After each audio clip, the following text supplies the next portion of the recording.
Ebbinghaus-Brentano-Stumpf-Külpe.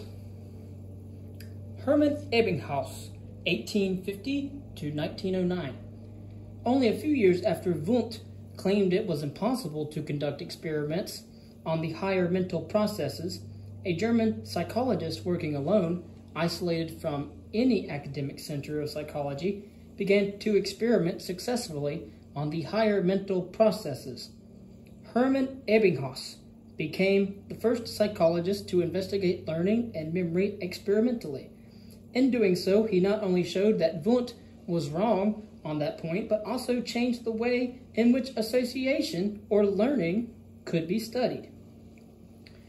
Ebbinghaus was born near Bonn, Germany in 1850 and undertook his college studies first at the University of Bonn and then at universities in Berlin. During his academic training, his interest shifted from history and literature to philosophy, in which he received his degree in 1873.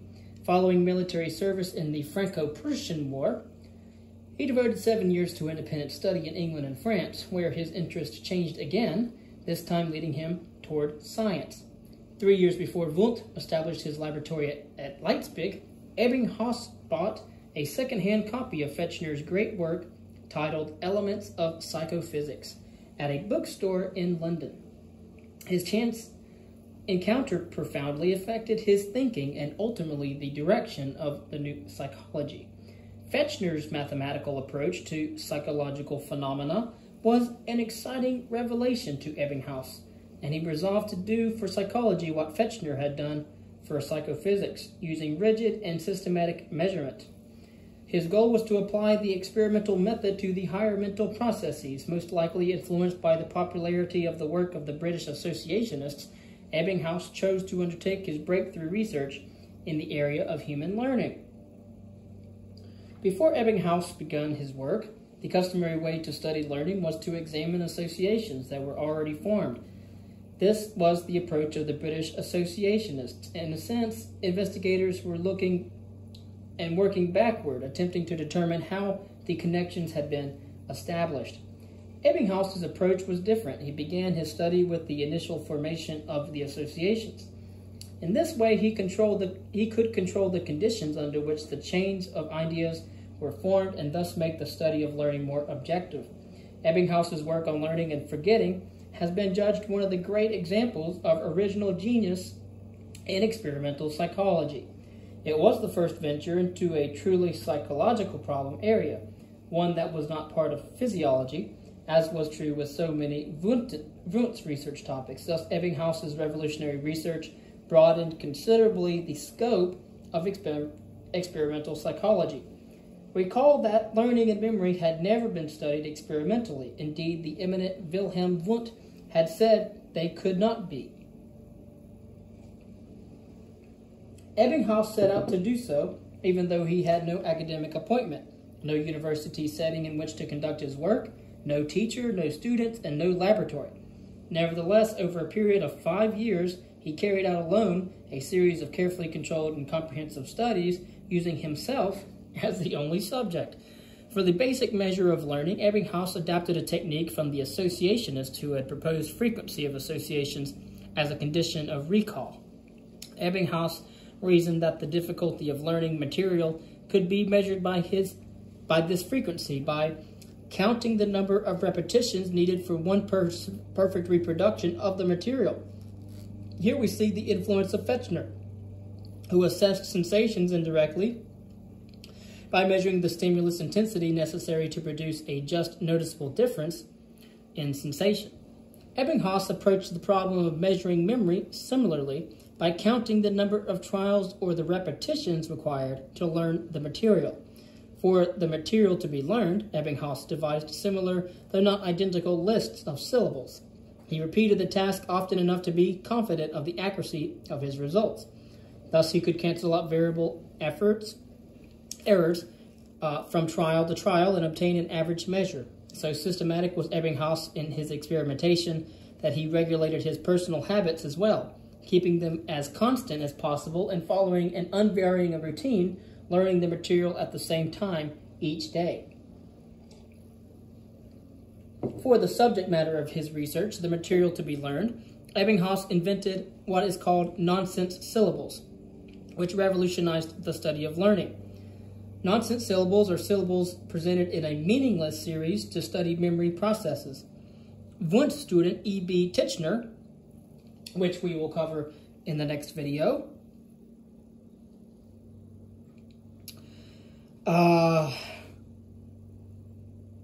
Titchener noted that the use of nonsense syllables marked the first significant advance in the field since the time of Aristotle. Ebbinghaus was looking for some alternatives to everyday words for his subject matter because he recognized an inherent difficulty in using stories or poetry as stimulus materials. Meanings or associations have already been attached to words by people familiar with the language. These existing associations can facilitate the learning of material. These connections are already present at the time of the experiment, so they cannot be controlled by the experimenter.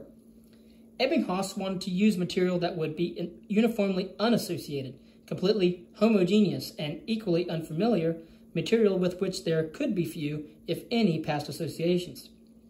The nonsense syllables he created typically formed of two consonants with a vowel in between, as in lef, bach, or yacht, satisfied these criteria. He wrote all possible combinations of consonants and vowels on cards, yielding a supply of 2,300 syllables, from which he drew at random the stimulus materials to be learned.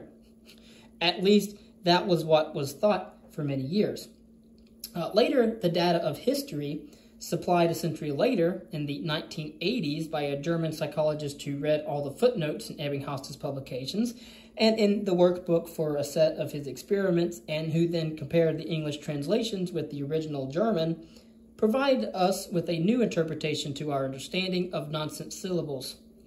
They were not always limited to 3 letters, and they were not necessarily nonsense. This meticulous investigation of the data of history, in this case Ebbinghaus's own writings, revealed that some of the syllables were 4, 5, or 6 letters long. More important, that Ebbinghaus called a, quote, meaningless series of syllables, end quote, as the subject matter of his research was incorrectly translated into English as a, quote, series of nonsense syllables, end quote. To Ebbinghaus, it was not the individual syllables that were designed to be meaningless, although many were, but rather that the entire list of stimulus words would be meaningless, deliberately constructed to be free of prior connections or associations. This reinterpretation of Ebbinghaus's writings also revealed that he was fluent in English and French, as well as German, and had studied Latin and Greek. Therefore, he would have had a difficult time deriving syllables that would have no meaning for him. The researcher concluded, quote, the vain struggle for the definitively nonsensical association-free syllable is the endeavor of some of Ebbinghaus's followers. Ebbinghaus designed several studies using his meaningless series of syllables to determine the influence of various experimental conditions on human learning and retention. One study investigated the difference between the speed of memorizing lists of syllables and the speed of memorizing material that had more apparent meaning. To determine the difference, Ebbinghaus memorized stanzas of Byron's poem Don Juan. Each stanza has 80 syllables, and Ebbinghaus found that it required approximately 9 readings to memorize one stanza. He then memorized a meaningless series of 80 syllables and discovered that the task required nearly 80 repetitions. He concluded that meaningless or unassociated material is approximately 9 times harder to learn than meaningful material. He also studied the effect of the length of the material to be learned on the number of repetitions necessary for a perfect reproduction. He found, as you would suspect, that longer materials requires more repetitions and consequently more time to learn. When Ebbinghaus increased the number of syllables to be learned, the average time to memorize a syllable increased. Of course, these results are predictable in a general way. The more we have to learn, the longer it will take us to learn it. The significance of Ebbinghaus's work, however, is in his careful control of the experimental conditions, his quantitative analysis of the data, and his conclusion that learning time per syllable and total learning time both increase with longer lists of syllables. Ebbinghaus studied other variables he expected would influence learning and memory. The effects of overlearning, repeating the list more times than necessary for one perfect reproduction, associations with lists within lists, reviewing material, and the time elapsed between learning and recall. His research on the effect of time yielded the famous Ebbinghaus forgetting curve, which shows that material is forgotten rapidly in the first few hours after learning and more slowly thereafter. Ebbinghaus published his research results in a book titled On Memory with the subtitle A Contribution to Experimental Psychology in 1855, which may be the most brilliant single investigation in the history of experimental psychology. In addition to beginning a new field of study that remains important today, his research program is an example of technical skill, perseverance, and ingenuity. We cannot find in the history of psychology any other investigator working alone who subjugated himself to such a painstaking regimen of experimentation. The research was so exacting, thorough, and systematic that it constitutes the continuation to be cited in psychology textbooks well over a century later. And despite that, as one contemporary psychologist observed, quote, "Today, probably no reputable peer-reviewed journal would have published Ebbinghaus's monograph, as the whole project is based on a single participant, Ebbinghaus himself, and a single experimenter, also Ebbinghaus," end quote. So we have the Ebbinghaus curve, which is the forgetting curve for nonsense syllables. On the y-axis, we have the syllables retained as a percentage, and then the retention interval on the x-axis goes in minutes to days.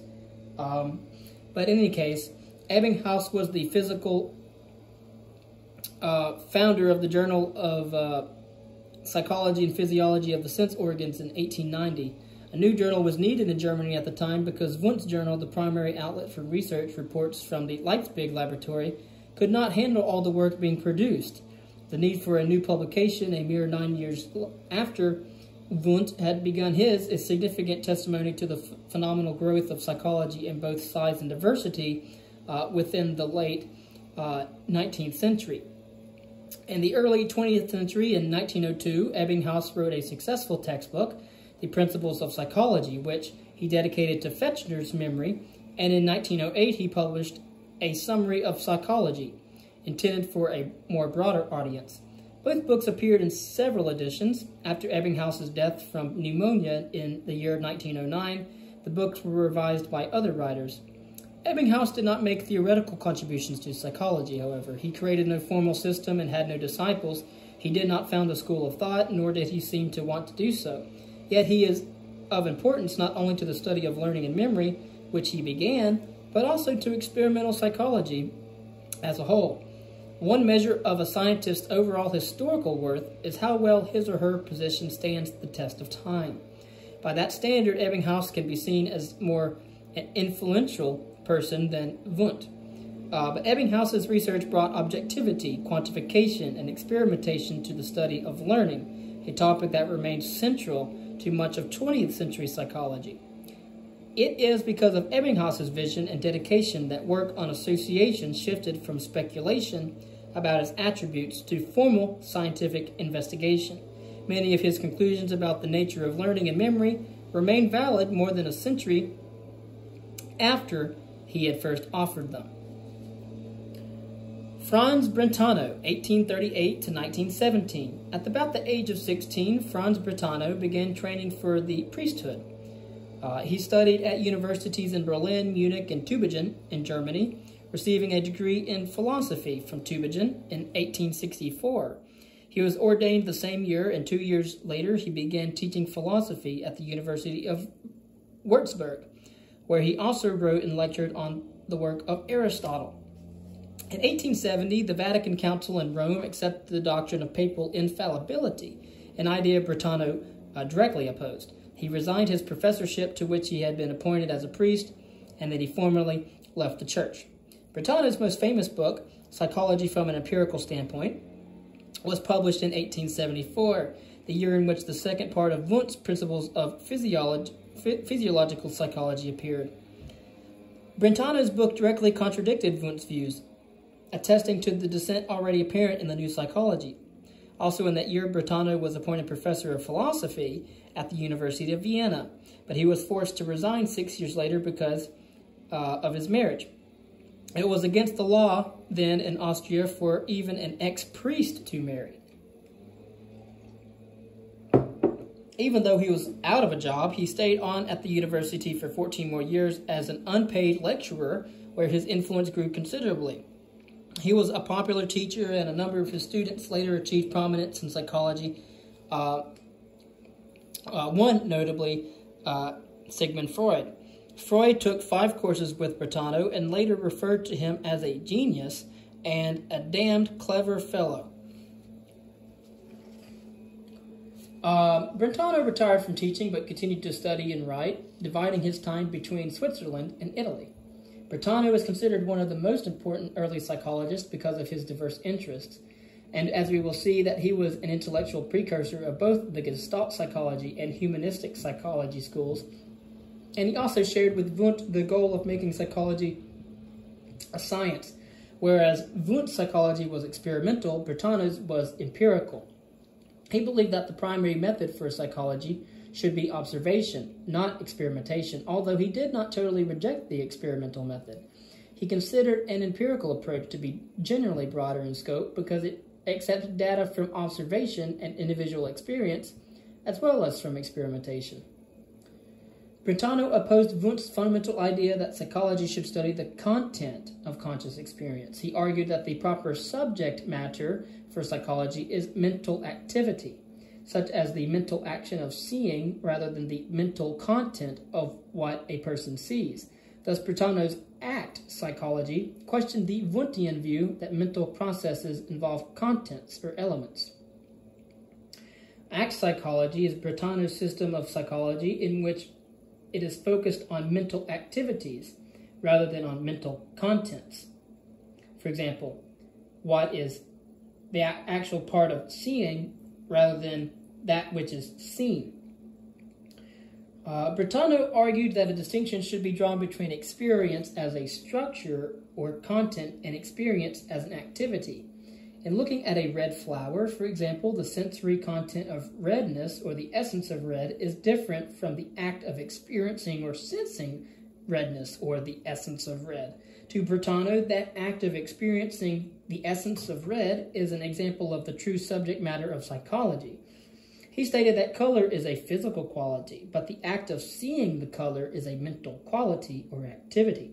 Of course, some sensory content must be present because the act of seeing is meaningless without something to be seen. Brentano's redefinition of psychology's subject matter required a different method of study because acts, unlike sensory contents, are not accessible through introspection. The internal perception method Wundt and his students were practicing at Leipzig. The study of mental acts required observation on a larger scale. Thus, we see Brentano's preference for more empirical rather than experimental methods for his act psychology. He was not proposing a return to speculative philosophy. Remember that although Brentano's methodology was not experimental, he did rely on systematic observation. Brentano then advanced 2 ways to study mental acts as part of his act psychology. First was through memory, recalling the mental processes involved in a particular mental state. The second is through imagination, imagining a mental state and observing the accompanying mental processes. Although Brentano's position attracted its share of followers, Wundtian psychology maintained prominence. Because Wundt established so much more than Brentano, his position was the better known. And also, psychologists admitted that it was easier to study sensations or conscious contents with the methods of psychophysics than it was to use observation to study the more elusive acts. Karl Stumpf, 1848 to 1936.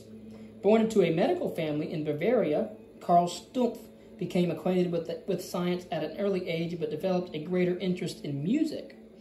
At the age of 7, he began studying the violin and eventually mastered 5 other instruments. By age 10, he was composing music. As a student at the University of Würzburg, he became interested in Brentano's work and focused his attention on philosophy and science. At Brentano's suggestion, Stumpf attended the University of Göttingen, where the Göttingen scholars were, where he received his doctoral degree in 1868. In 1894, Stumpf was awarded the most prized professorship in German psychology, an appointment at the University of Berlin. His years there were extremely productive. He developed his original laboratory of 3 small rooms into a large and important institute. Although his research programs never equaled Wundt's in scope, Stumpf had been considered Wundt's major rival. Stumpf trained with two of the psychologists who later founded Gestalt psychology, a school of thought that opposed Wundt's views. Stumpf's early writings in psychology were about the perception of space, but his most influential work, in keeping with his lifelong interest in music, was Psychology of Tone, in which he published in 2 volumes in 1883 and 1890. This work and later studies of music earned him a place second only to Helmholtz in the field of acoustics, and they were considered a pioneering effort in the psychological study of music. The influence of Brentano may explain why Stumpf accepted a less rigorous approach to psychology than what Wundt considered appropriate. Stumpf argued that the primary data for psychology are phenomena. Phenomenology, the kind of introspection Stumpf favored, refers to the examination of unbiased experience, that is, experience just as it occurs. So, phenomenology, in this, is Stumpf's introspective method that examines experience as it occurred and did not try to reduce experience to elementary components. Also, an approach to knowledge based on an unbiased description of immediate experience as it occurs, not analyzed or reduced to elements. So he disagreed. Stumpf disagreed with Wundt about breaking experience down into elements. Stumpf believed that to analyze experience by reducing it to mental contents or elements is to make that experience artificial and abstract, and thus no longer natural. Later, Edmund Husserl, a philosopher who would go on to influence Martin Heidegger, Edmund Husserl was a student of Stumpf's, proposed a philosophy of phenomenology, which is considered a precursor of Gestalt psychology. Of course, Heidegger would go on to talk more about phenomenology, but in a series of publications, Stumpf and Wundt waged a bitter fight about the introspection of tones. Stumpf initiated the debate on a theoretical level, but Wundt made it personal, spicing up the controversy with scathing invectives. Essentially, the question was, whose introspection reports are more credible? When reporting on the experience of hearing musical tones, should we accept the results of Wundt's highly trained laboratory observers or the results of Stumpf's expert musicians? Stumpf simply refused to accept the results obtained at Wundt's Leipzig laboratory. While continuing to write about music and acoustics, Stumpf established a center for the collection of recordings of primitive music from many countries throughout the world. He founded the Berlin Association for Child Psychology, interestingly enough, and published a theory of emotion that attempted to reduce feelings to sensations, an idea relevant to contemporary cognitive theories of emotion. Thus, Stumpf was one of several German psychologists working independently of Wundt to expand the boundaries of the new psychology. Oswald Kulp, 1862 to 1915. Initially a follower of Wundt, Oswald Kulp led a group of students in a protest movement against what he saw as the limitations of Wundtian psychology. Throughout his career, Kulp worked on problems that Wundt's psychology ignored. In 1881, Kulp began his studies at the University of Leipzig. He planned to study history, but under Wundt's influence, he switched to philosophy and experimental psychology, the latter then in its infancy. After receiving his degree, he became assistant professor and assistant to Wundt, carrying on research in the psychology laboratory. A student called him the kind mother of Wundt's lab because he was always ready to help students with their problems. Kulp wrote an introductory textbook called Outline of Psychology in 1893 and dedicated it to Wundt. In the book, Kulp defines psychology as the science of the facts of experience and that are dependent on the experiencing person. In 1894, Kulp accepted a professorship at the University of Würzburg, where 2 years later he established a psychology laboratory that soon would rival Wundt's in importance. Among the students attracted to Würzburg were several Americans, including James Roland Engel, who would become a pivotal figure in the development of the functionalist school of thought, which we will see later on.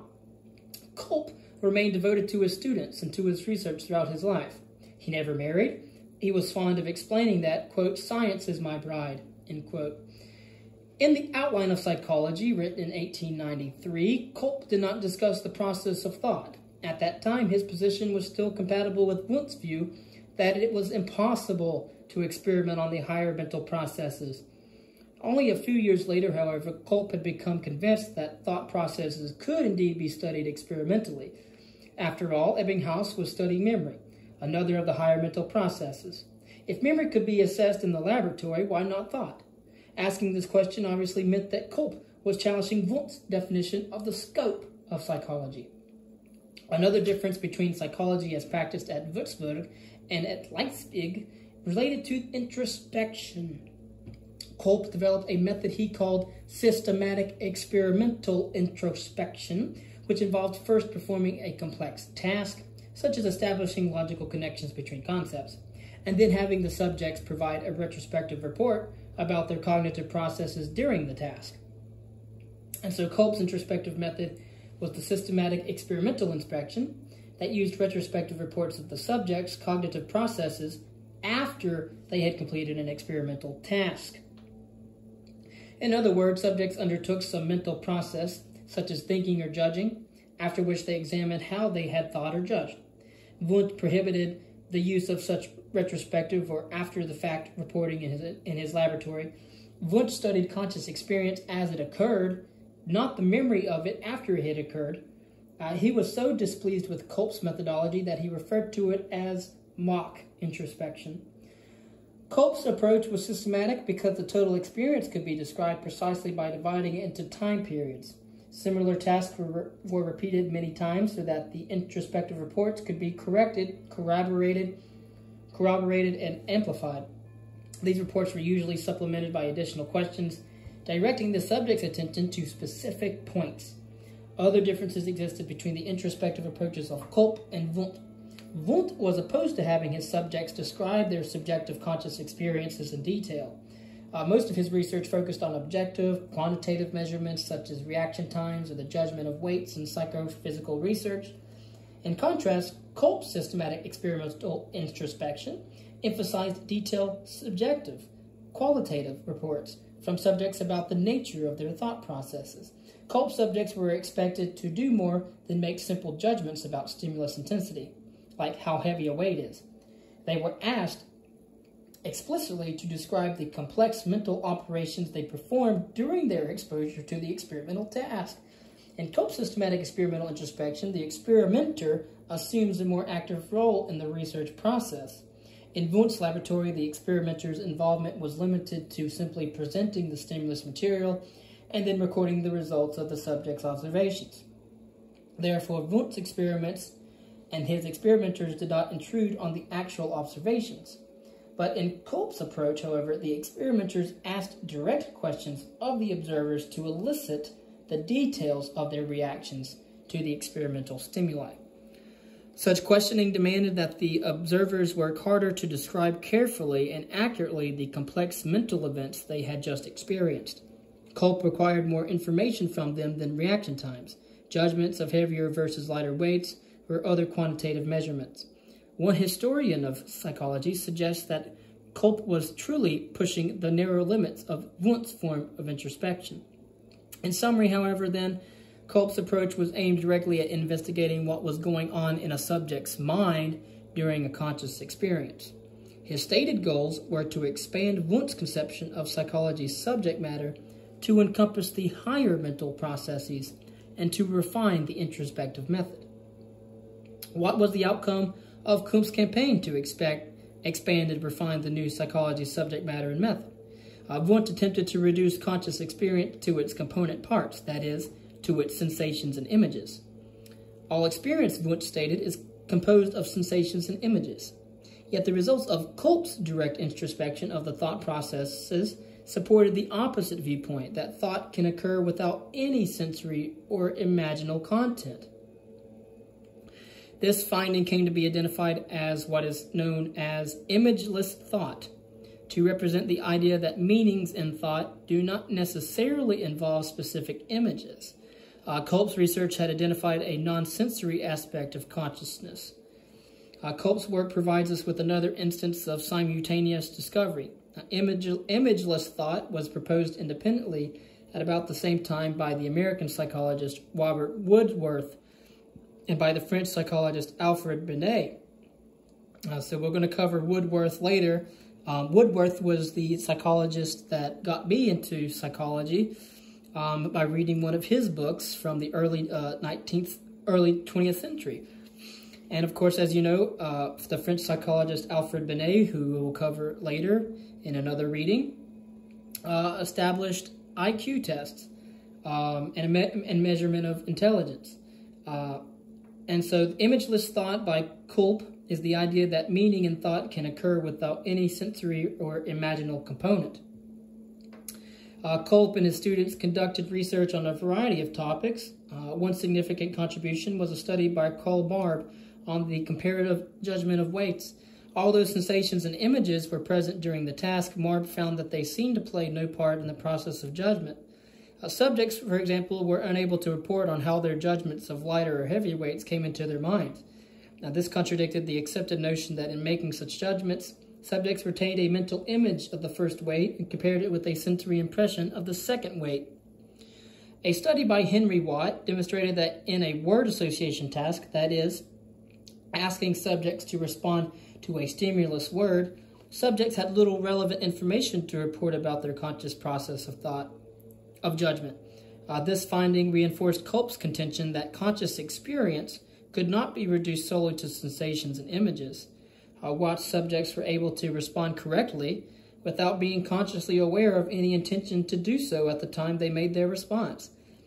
Watt concluded that their conscious work was done before the task was performed, at the time when the instructions were given and understood.